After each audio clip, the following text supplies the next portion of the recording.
भैया हम भोजपुरी गायक अजय अजनबी सावन के पावन महीना राखी के त्योहार में भौजाई के डर से एगो बहन अपना भाई से निहोरा करेली और कौना भाव में करेली। ये भैया ये हम गीत के माध्यम से बतावतानी, सुनी और ढेर सारा प्यार दी। भैया हो राखी के मोल कुछ न चाहिए, भैया हो राखी के मोल कुछ न चाहिए। पूछला भौजी से, पूछला भौजी से राखी बांधे कब आई। भैया हो राखी के मोल कुछ न चाहिए, भैया हो राखी के मोल कुछ न चाहिए।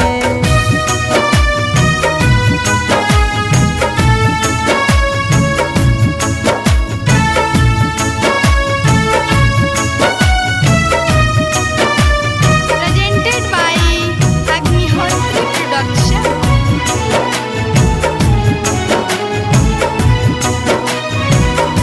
हर साल अइली नहीं भौजी के डर से, तू नहीं अइला भैया अपना हो घर से।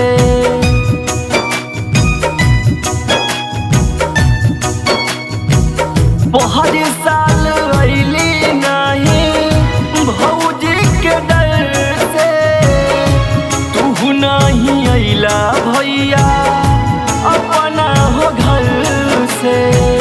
सोची सोची आवता रे, सोची सोची आवता रे हमके रोवाई।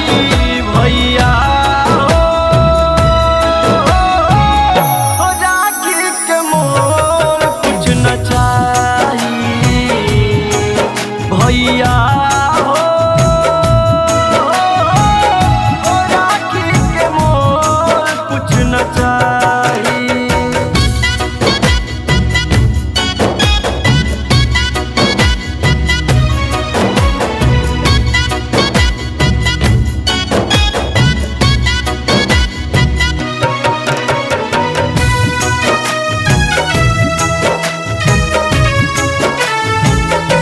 बचपन के याद भैया बहुते सतावे, जब जब रखिया वाला दिनवा हयावे।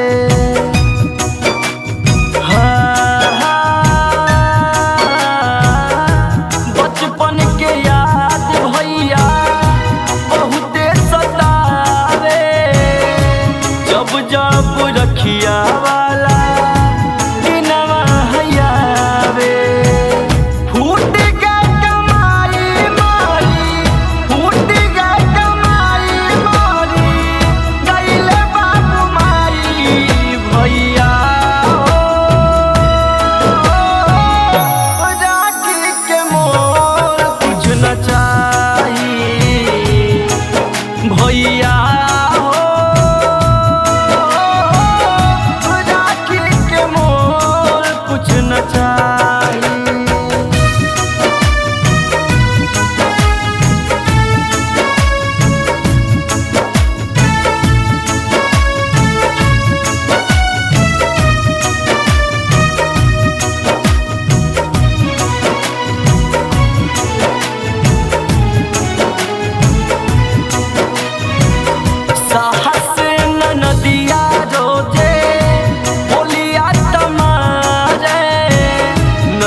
न चाही भैया हो, राखी के मोल कुछ न चाही।